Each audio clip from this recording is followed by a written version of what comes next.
एक बार की बात है, एक परिवार के मुखिया को यह अभिमान हो गया कि उसके बिना उसके परिवार का गुजारा नहीं हो सकता, क्योंकि घर में वही अकेला इंसान था जो कमाता था। एक दिन गांव में एक महात्मा आए। वह आदमी भी महात्मा की बातों को सुनने के लिए चला गया। वह महात्मा सभी को बातें बता रहे थे। इस दुनिया में किसी के बिना किसी का काम नहीं रुकता, लेकिन फिर भी कुछ लोग अभिमान करते हैं कि उनके बिना उनका परिवार और समाज रुक जाएगा।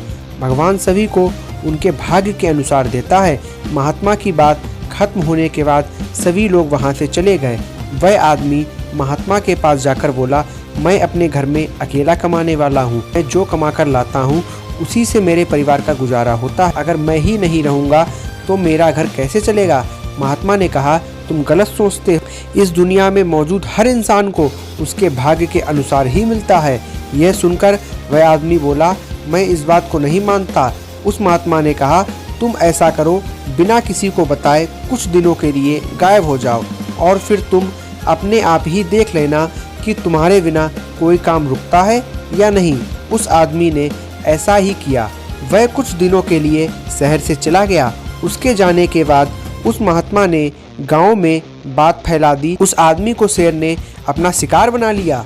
जब पूरे गांव में ये बात फैल गई तो उस परिवार की मदद के लिए गांव के लोग आगे आए। उस आदमी का एक बेटा था जिसे एक सेठ ने अपने यहाँ एक नौकरी पर रख लिया। उसकी एक बेटी भी थी। सभी गांव वालों ने मिलकर उस बेटी की शादी करवा दी और कुछ दिनों बाद सब वैसा का वैसा ही हो गया। एक रात को चुपके से वह व्यक्ति अपने घर पहुंचा। उसने देखा कि सभी लोग बहुत ही खुश थे और सुखी जीवन जी रहे थे। उस व्यक्ति ने अपने परिवार से माफ़ी मांगी और कहा कि मैं गलत था, आज मेरा घमंड चूर चूर हो गया। इस दुनिया में असंभव कुछ भी नहीं। हम वो सब कर सकते हैं जो हम सोच सकते हैं और हम वो सब सोच सकते हैं जो आज तक हमने नहीं सोचा। Thank you.